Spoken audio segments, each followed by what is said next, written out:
It's the day before Thanksgiving, November 24th, 1971. A mysterious stranger boards a plane at Portland International Airport. Within a few hours, he will parachute out of the plane with $200,000 of ransom money, never to be seen again. The unidentified man had bought a one-way ticket for $20 on Northwest Orient Airlines Flight 305 to nearby Seattle-Tacoma International Airport. On the ticket, he lists his name as Dan Cooper. He boarded the plane, took his seat in the last row, and ordered a drink. Flight 305, a Boeing 727, carried 37 passengers and 6 crew.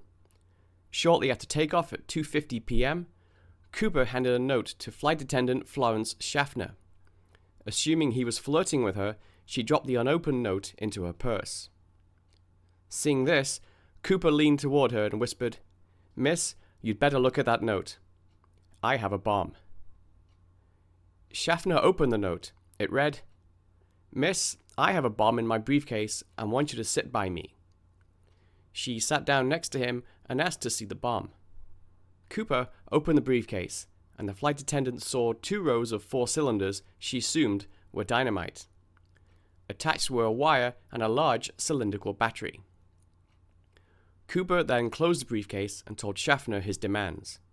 She wrote them down and entered the cockpit to inform the flight crew. Captain William Scott advised her to remain in the cockpit for the remainder of the flight and to take notes of the goings-on. He then contacted Northwest Flight Operations and relayed the hijacker's demands. $200,000 in a knapsack by 5 p.m., 2 front parachutes, 2 back parachutes, and he wants the money in negotiable American currency. With Schaffner now in the cockpit, flight attendant Tina Mucklow sat next to Cooper to act as a liaison between he and the flight crew. Cooper then made additional demands. Upon landing in Seattle, the fuel trucks must meet the plane and all passengers remain seated while Mucklow brought the money aboard. After he had the money, Cooper said he would release the passengers. The last items brought aboard would be the parachutes. Seattle Air Traffic Control contacted the local police and the FBI. The passengers were informed their arrival in Seattle would be delayed by, quote, a minor mechanical difficulty. The president of the airline authorized the payment of the ransom and instructed all employees to cooperate with the hijacker. The plane then spent 2 hours circling Seattle while the ransom was put together and emergency personnel mobilized. During this time, flight attendant Mucklow asked Cooper why he picked Northwest Airlines to hijack. Cooper replied, quote, "I don't have a grudge against your airline, I just have a grudge." FBI agents used several local banks to gather the ransom money, $1.3 million in today's money, in 10,000 unmarked $20 bills.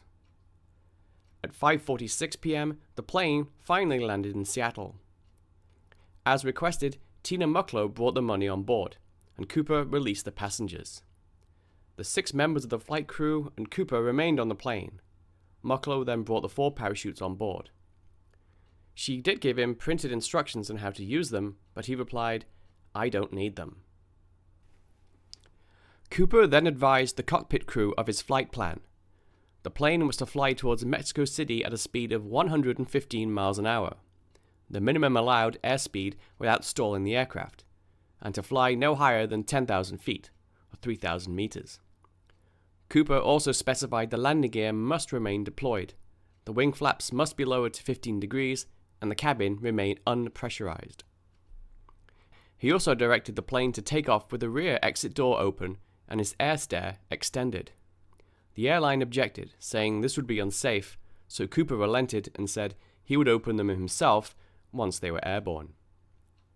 Flight 305 took off at around 7:40 p.m., closely followed by 3 fighter jets from nearby McCord Air Force Base. They stayed behind the 727 and out of Cooper's view. Around 8 p.m., a warning light sounded in the cockpit. The rear door had opened and the staircase lowered. Dan Cooper had left the airplane with the bomb, his parachutes, and more importantly, the money. The plane, meanwhile, landed at Reno Airport in New Mexico just after 11 p.m. FBI agents recovered Cooper's black clip-on tie, tie clip and 2 of the parachutes. Agents interviewed witnesses and composed a series of composite sketches. Possible suspects were questioned, including a Portland man named D.B. Cooper. He had a minor police record, but was eliminated as a suspect. In his rush to meet a deadline, however, a local reporter confused this person with a name given by the hijacker, and he was forever known as D.B. Cooper.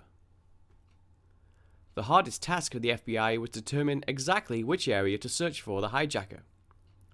The pilots from the 3 fighter jets didn't see anyone jump from the Boeing 727.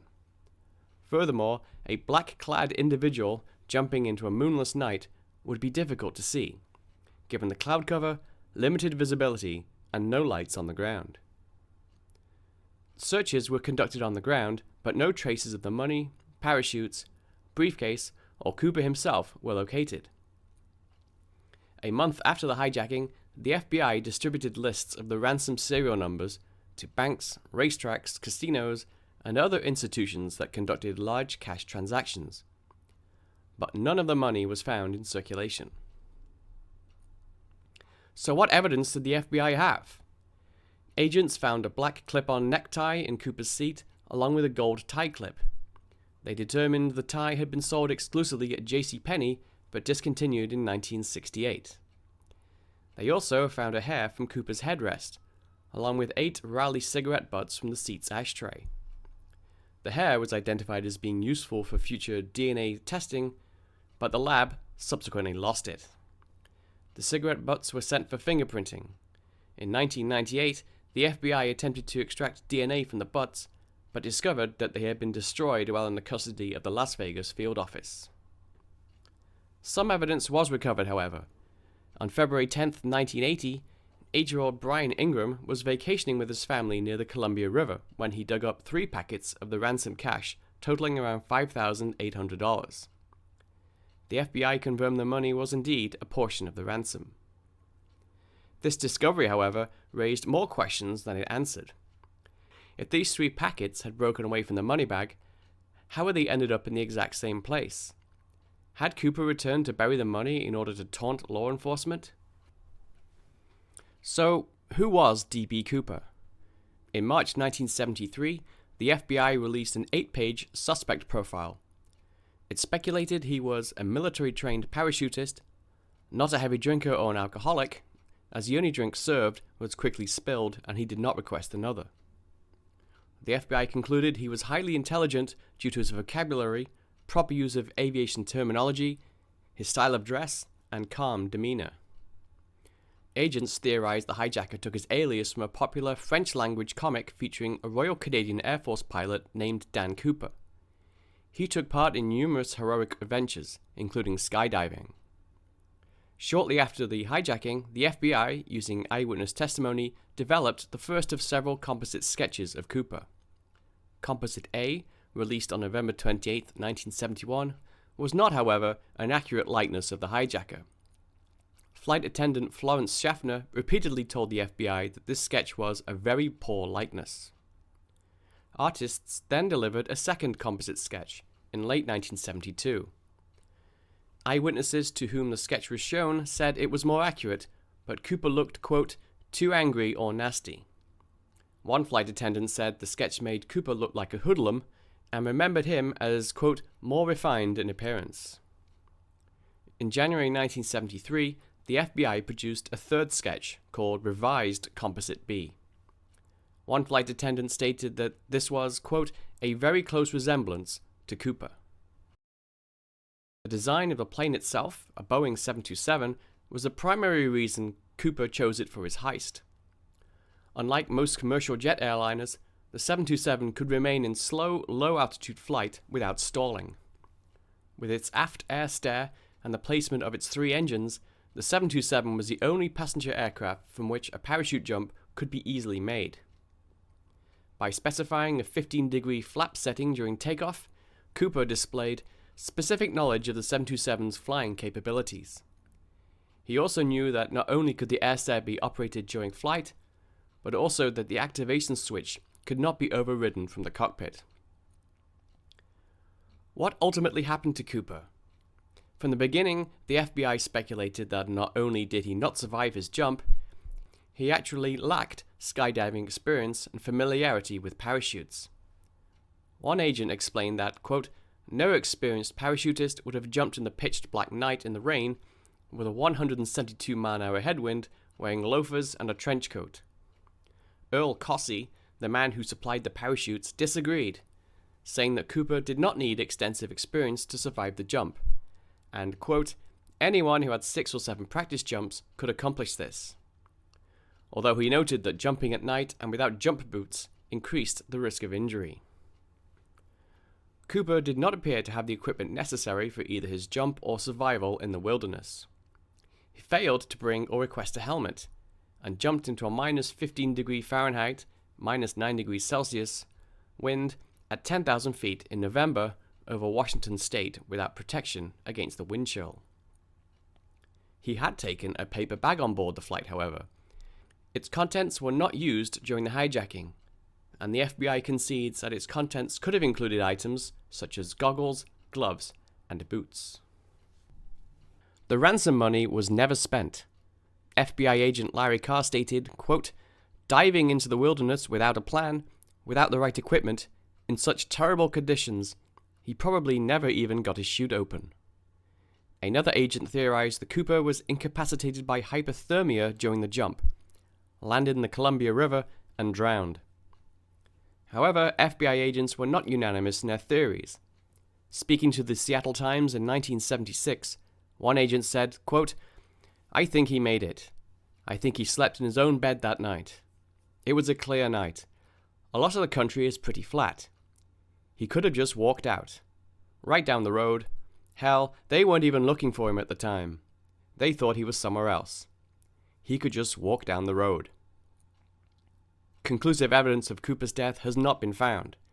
In the months following the hijacking, 5 men attempted copycat hijackings, and 5 survived via parachute. Over the years, several people were suspected of being Dan Cooper.